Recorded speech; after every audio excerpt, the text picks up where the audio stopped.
بہت سے لوگ سوشل میڈیا پہ ٹرینڈ چلا رہے ہیں عمران خان صاحب نے زنا کیا، یہ کیا۔ جو لوگ اس زمرے میں آتے ہیں، جو کسی کے کریکٹر کو جانا بغیر ان پہ الزام لگاتے ہیں، کہ ان پہ بھی شرن وہ بھی گناہ میں شامل ہوتے ہیں؟ جو وہ بات کر رہے ہیں اور حقیقت کے اندر محترم عمران خان صاحب میں نہیں ہے، اگر وہ یہودی کہہ رہے ہیں تو یہ خود یہودی کا سزا بھگتیں گے، قادیانی کہہ رہے ہیں تو قادیانیت کی نسبت ان کی طرف ہو جائے گی، الزام تراشی کے اندر اگر ان کی طرف زنا کی نسبت کر رہے ہیں تو خود ان کی طرف زنا کی نسبت ہوگی۔ جس آدمی کے ساتھ جس محترمہ کا ایک تعلق ہوا، غلط تعلق ہوا، میرا اسلام کہتا ہے کہ پہلے تو پہلی فرصت میں ان کا آپس میں نکاح کرا دیا جائے۔ دوسرا میرے اسلام کی خواہش ہے کہ جو معاشرے میں بچہ ہے اس کو حلالی سمجھا جائے، اس کو ناجائز نہ سمجھا جائے۔ عمران خان صاحب سے محبت کی وجہ کیا سر؟ محترم عمران خان صاحب نے کو تو ایک میں نے بڑے قریب سے دیکھا ہے۔ دوسرا، خان صاحب اگر کسی کو صاحب کہتے ہیں تو اس کا نام مفتی عبدالقوی ہے۔ مجھے فرماتے تھے قوی صاحب یا مفتی صاحب۔ ایک تو ایاک نعبد و ایاک نستعین کی برکت سے، عقیدے کے حوالے سے محترم خان صاحب بہت بہترین شخصیت ہے۔ دوسری ان کے میں نے جو بڑی سب سے خوبی دیکھی، وہ ہر وقت باوضو رہتے ہیں، کوشش کرتے ہیں کہ تسبیح کے ذریعے یا بغیر تسبیح کے کثرت کے ساتھ درود شریف۔ خان صاحب نے مجھے خود کہا، ایک دفعہ نہیں 20 مرتبہ کہا، کہ جب میں یورپین تھا تو یورپ والوں سے بھی زیادہ میں نے دنیا کو لذت کے ساتھ دیکھا ہے اور پایا ہے، اور اس طرح میں نے زندگی گزاری ہے، لیکن جب سے میں نے حضرت عمر کو پڑھا ہے اور اسلام کو اور حضور کی سیرت کو پڑھا ہے، بہترین مسلمان ہوں۔ جی مفتی صاحب، ایک بڑا اہم سوال ہے کہ ہم کسی کے کریکٹر کے کو جانے بغیر اس کو یہودی کہہ دیتے ہیں، یا بہت سے لوگ سوشل میڈیا پہ ٹرینڈ چلا رہے ہیں عمران خان صاحب نے زنا کیا، یہ کیا۔ جو لوگ اس زمرے میں آتے ہیں، جو کسی کے کریکٹر کو جانے بغیر ان پہ الزام لگاتے ہیں، کہ ان پہ بھی شرن وہ بھی گناہ میں شامل ہوتے ہیں؟ اللہ اکبر! اس پر میرے نبی رحمت نے شان رحمت کے باوجود ایک جملہ فرمایا، اس کا میں ترجمہ سنا دیتا ہوں، حدیث مبارک میری نگاہ کے سامنے ہے۔ فرمایا، جو بد نصیب کسی دوسرے کلمہ گو مسلمان کے لیے کوئی بات کرتا ہے اور وہ بیچارے میں وہ بات نہیں ہوتی، تو وہ سارا کا سارا اس کا فتویٰ، ساری کی ساری اس کی رائے، سارا کا سارا اس کا موقف، سارا کا سارا اس کی الزام تراشی واپس آ جاتی ہے اسی بد نصیب کی طرف جس نے یہ بات کی ہے، جس نے کہا کہ محترم عمران خان صاحب نے زنا کیا ہے، جبکہ انہوں نے زنا نہیں کیا، تو اب معنی یہ ہوا کہ زنا کی نسبت ہو جائے گی اس بد نصیب کی طرف جس نے کہا ہے۔ اسی طرح اگر کوئی ہمارے مولوی صاحب کہتے ہیں کہ محترم عمران خان صاحب یہودی ہیں یا قادیانی ہیں، وہ یقیناً نہیں ہے، تو یہ بات واپس چلی جائے گی۔ اچھا جی، اگر مولانا فضل الرحمان صاحب نے بات کہہ دی کہ کہتے ہیں کہ اکثر عمران خان صاحب نے زنا کیا ہے،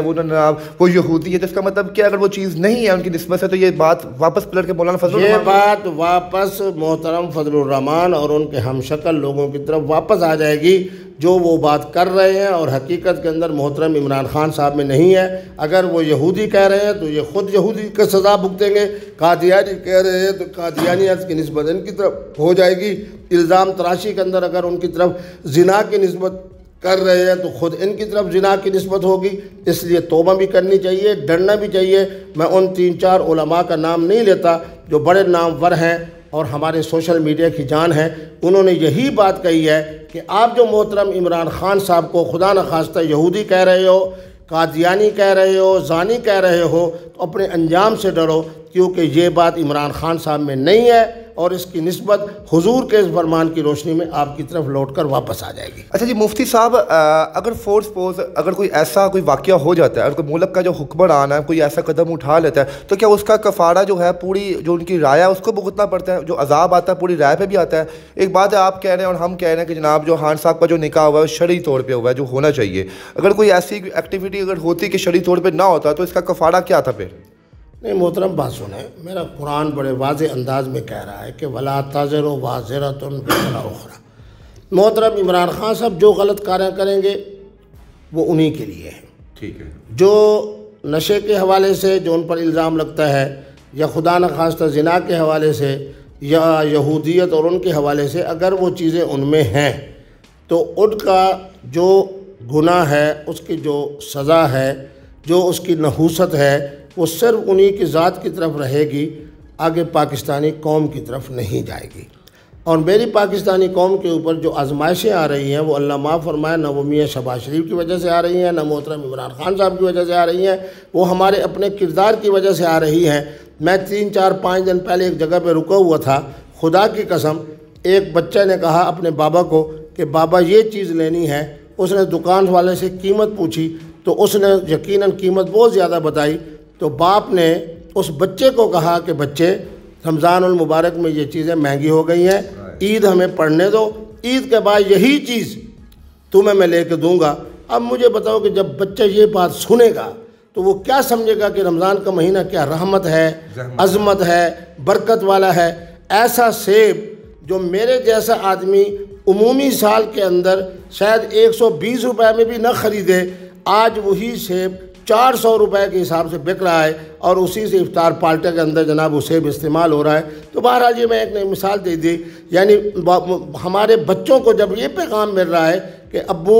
ابھی ہم یہ چیز نہیں لیتے، بیٹے ہم ابھی یہ چیز نہیں لیتے چونکہ رمضان ہے، رمضان کے اندر کیا ہے، اس قدر قیمتوں کے حوالے سے ظلم ہو رہا ہے۔ جب عید آرام سے پڑھ لیں گے، 2-3 دن کے بعد یہی 400 والی چیز 100 روپے پہ آ جائے گی، 200 والی چیز 80 روپے پہ آ جائے گی، اسی طرح یہ قیمتیں کم پڑ جائیں گی۔ آرام سے اس وقت یہ چیزیں خرید بھی کریں گے بچے، ابھی نہیں خرید کرتے اس لیے کہ رمضان ہے۔ اچھا مفتی صاحب، آخری سوال یہ ہے کہ نکاح سے پہلے اگر آپ کسی کے ساتھ زنا کر لو اور بعد میں آپ اسی شخص سے نکاح کر لو جس کے ساتھ زنا کیے ہوئے آپ نے، تو وہ جو بچہ پیدا ہوگا اس کا کیا کفارہ ہے؟ اس پہ کتنا گناہ ہوگا اس والدین کے اوپر جنہوں نے نکاح سے پہلے بچہ پیدا کیا ہوگا؟ کیونکہ ہماری ایک سیاست دان ہے، ان کے بارے میں لوگ ریومرز پھیلاتے ہیں کہ جناب انہوں نے شادی سے پہلے نکاح کیا تھا، پھر 6 مہینے بعد ان کی بچی پیدا ہو گئی، تو اس کی کیا ہوتی ہے کیفیت؟ اس کا بھی کفارہ ہے کوئی؟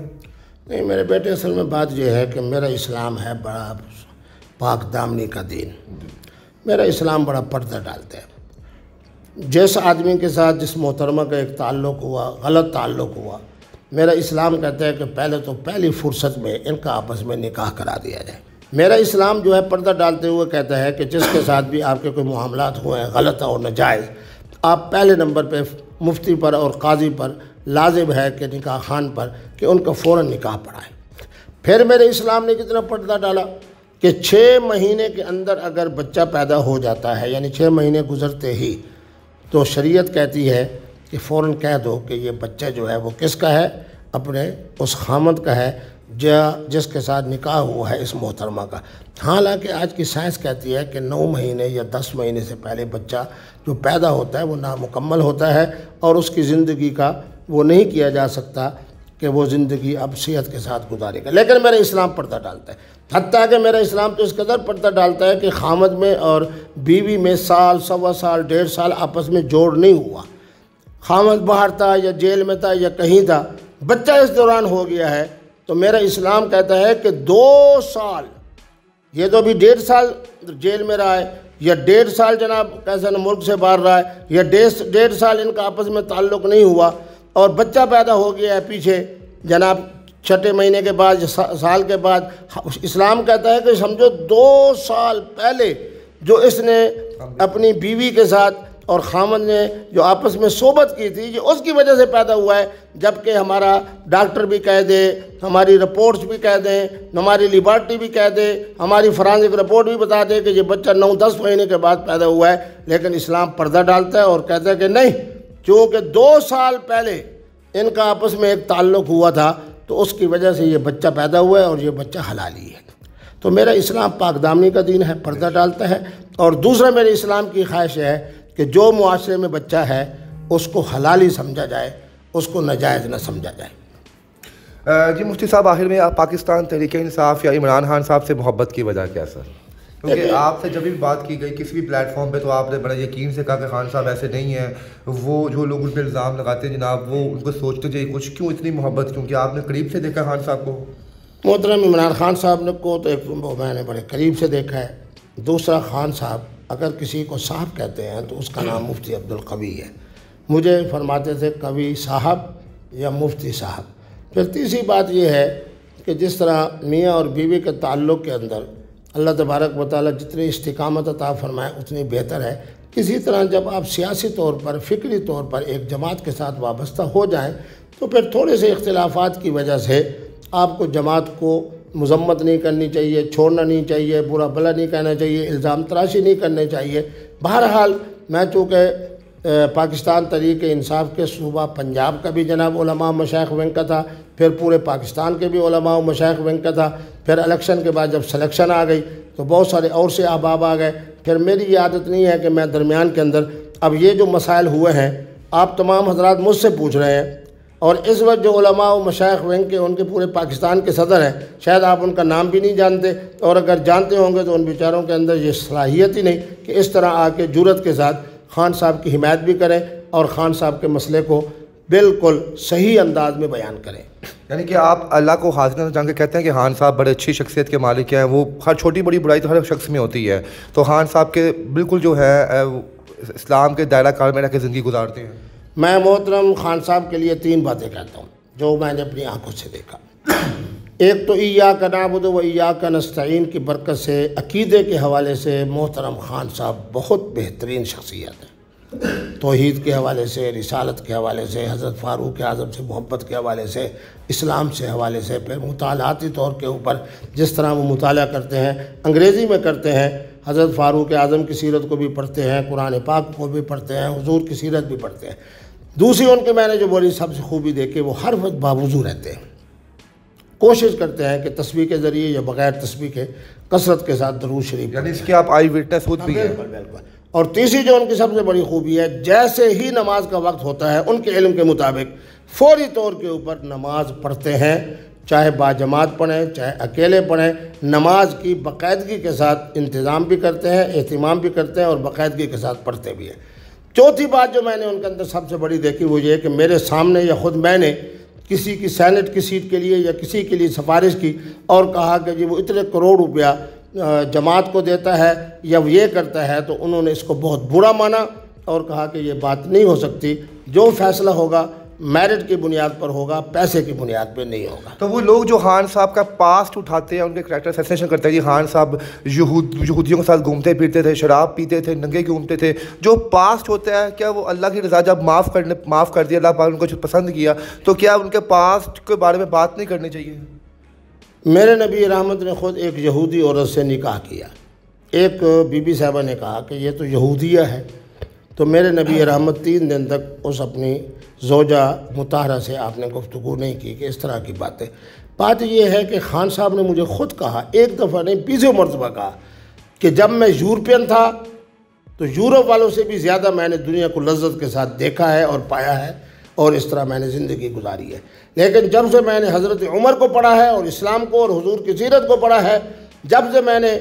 اسلام کو پڑھا، حضرت عمر کو پڑھا اور سیرت کو پڑھا، اس کے بعد الحمدللہ میں اب بہترین مسلمان ہوں۔ میری توحید کا اور میرے اخلاق کا اور میرے باقی معاملات میں جو اسلام نظر آتا ہے وہ اسی وجہ سے نظر آتا ہے کہ جب میں ادھر تھا تو ادھر بھی بہت آگے تک تھا، اب جب اسلام کی طرف آیا ہوں، حضرت فاروق اعظم کی سیرت کی طرف آیا ہوں، حضور کی سیرت کی طرف آیا ہوں، اسلامی تعلیمات کی طرف آیا ہوں، تو اب میری کوشش یہ ہوتی ہے کہ زیادہ سے زیادہ میں اللہ کے قرآن پر عمل کروں، حضور کے فرمان پر عمل کروں اور سیدنا فاروق اعظم کی سیرت کو سامنے رکھتے ہوئے عدل و انصاف سے زندگی کہ مفتی صاحب آپ نے ان سے پوچھا تھا کہ کب کس شخصیت سے انسپائر ہو کہ وہ اسلام کی طرف واپس ہوئے، تو حضرت عمر فاروق رضی اللہ تعالیٰ عنہ تھے، ان کی انہوں نے سیرت پڑھنا شروع کر دی۔ جی ہاں، یہ سوال بھی بڑا ہے۔ دیکھیں اب پاکستان تحریک کے انصاف کے لیے کتنا بڑا اعزاز ہے کہ یہ جو ہماری دوسری جماعت ہے، میں ان کا نام نہیں لیتا، جو میرے ہم شکل ہیں، ان کی 5 سال حکومت رہی صوبہ خیبر پختونخوا میں، انہیں تو یہ سعادت حاصل نہیں ہوئی کہ یکم محرم الحرام کو وہ سرکاری طور پر پورے صوبے میں سرکاری طور پر اس کے کیا منائیں، رخصت کا دن منائیں، چھٹی کا دن منائیں، لیکن جیسے ہی پاکستان تحریک انصاف کی حکومت ہے اور میں نے محترم خان صاحب سے یہ بات کی، اسی وقت مجھے یاد ہے کہ انہوں نے ٹیلی فون اٹھایا اور وزیر اعلیٰ کو پابند کیا کہ اسمبلی سے پاس کراؤ، اور اب ہر سال یکم محرم الحرام کو سیدنا فاروق اعظم کی شہادت کی وجہ سے سرکاری تعطیل ہوگی۔ یعنی کہ خان صاحب حضرت عمر فاروق سے بہت انسپائر تھے، انہی کی طرف سے اسلام میں واپس آئے، واپس رجحان ہوا اور اب ماشاءاللہ سیرت کو فالو کر رہے ہیں، ایسے ہی ہے؟ جی، وہ کہتے تھے 3 باتیں، پہلے سب سے پہلے میں نے عمر یعنی سیدنا فاروق اعظم کو پڑھا ہے، پھر میں نے حضور کی سیرت پڑھی ہے، پھر میں نے اللہ کے قرآن کو پڑھا ہے، اب الحمدللہ اللہ کے فضل و کرم سے وہ بہترین مسلمان ہیں، بہترین مسلمان ہیں، بہترین مسلمان ہیں۔ مفتی صاحب بہت شکریہ آپ کے قیمتی ٹائم کا، اور جس طرح تفصیل سے آپ نے بتایا خان صاحب کی زندگی کے بارے میں، یقیناً لوگوں کے لیے بالکل نیا ہوگا کہ کس طرح خان صاحب اپنے پاسٹ کو چھوڑ کے ایک نئی زندگی میں اللہ پاک کو کتنی عزت بخشی ان کو۔ مفتی صاحب بہت شکریہ آپ کا، تھینک یو۔